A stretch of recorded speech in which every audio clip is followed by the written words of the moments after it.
yang dipakai guru saat belajar di kelas itu kebanyakan metode ceramah. Ceramah yang banyak daripada yang lainnya. Itu penyebab ceramah yang digunakan itu gimana tuh Pak?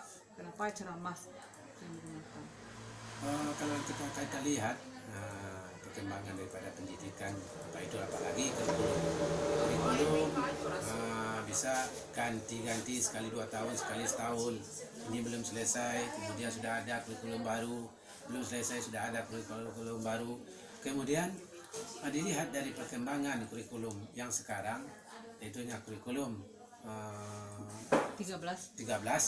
Nah, itu harus anak yang kreatif daripada guru hanya sebagai fasilitator daripada anak. Ya.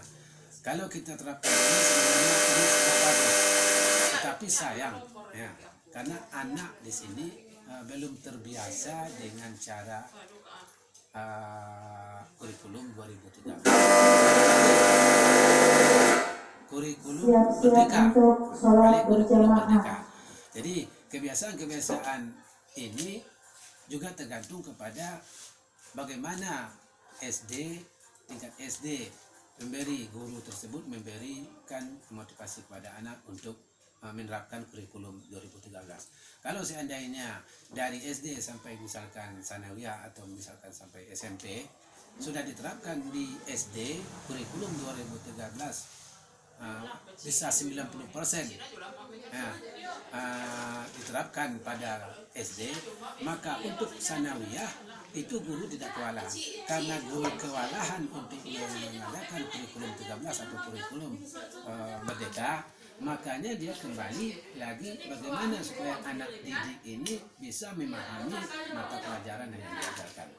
Jadi dengan itu mungkin kesimpulan bagi guru adalah masalah ceramah ini yang lebih baik digunakan untuk mengajar daripada kurikulum 13 karena keadaan daripada anak didik sebelumnya. Ya. Jadi itulah mungkin agaknya yang banyak mungkin masih banyak ceramah, tapi saya lihat bukan seluruhnya ceramah, tapi masih ada sebagian dari guru yang menerapkan, yang memaksakan kurikulum 2013 kepada anak. Tapi banyak anak yang tidak paham daripada kurikulum 13, tidak kreatif. Ya, kreatif daripada anak sekarang, kreatifnya bukan pada mata pelajaran, tapi kreatifnya adalah daripada elektronik, misalnya kan HP.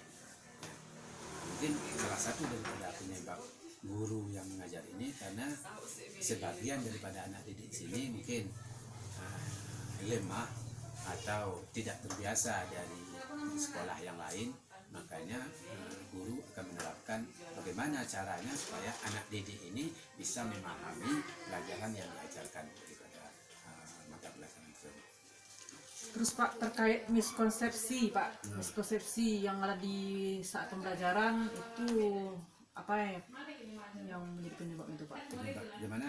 Miskonsepsi Pak. Konsepsi ini? Miskonsepsi itu lain yang diterima anak dengan penyampaian kita. Ya. Salah arti gitu Pak, salah tangkap ya. Daripada apa yang kita sampaikan kemudian ditangkapnya berbeda. Oh iya begitu. Itu tergantung kepada misalkan guru yang mengajar di dalam kelas masing-masing.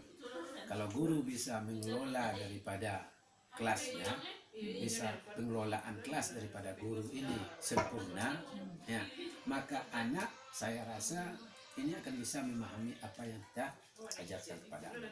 Tapi kalau kita mengabaikan hanya sebagai untuk melepaskan tanggung jawab, guru melepaskan tanggung jawab hanya untuk mengajar bukan mendidik, karena ada dua, ada mengajar, ada mendidik. Ya, kedua-dua ininya tidak terlepas daripada guru, tidak bisa ditinggalkan. Ya, ada sebagian guru yang hanya untuk mengajar, ya, tapi mendidik tidak. Kedua-duanya harus ada, mendidik dan mengajar. Ya, jadi mungkin hanya sebagai mengajar lah, sudah misalkan sudah sampai kepada misalkan hari Senin jam pertama sampai jam sekian, apa yang harus dari perangkatnya, nah itu yang dicapainya. Kemudian tidak melihat daripada pengelolaan kelas daripada guru tersebut. Makanya anak menerima mungkin akan berbeda.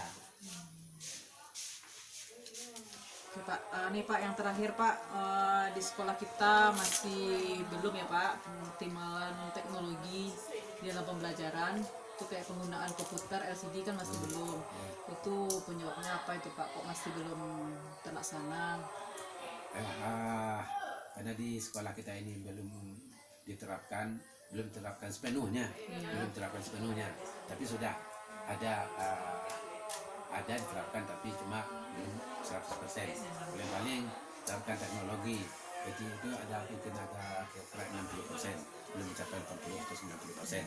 Akibat daripada ini, karena ini sekolah adat atau yayasan, itu tergantung pembiayaan, itu tergantung kepada biaya yang ada di yayasan.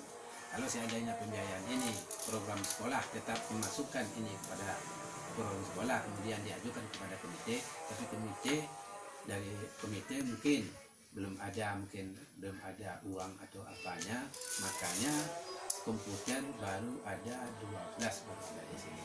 Jadi untuk itu itulah penyebabnya, mungkin karena dana yang tidak mencukupi daripada pembelian daripada IT tersebut.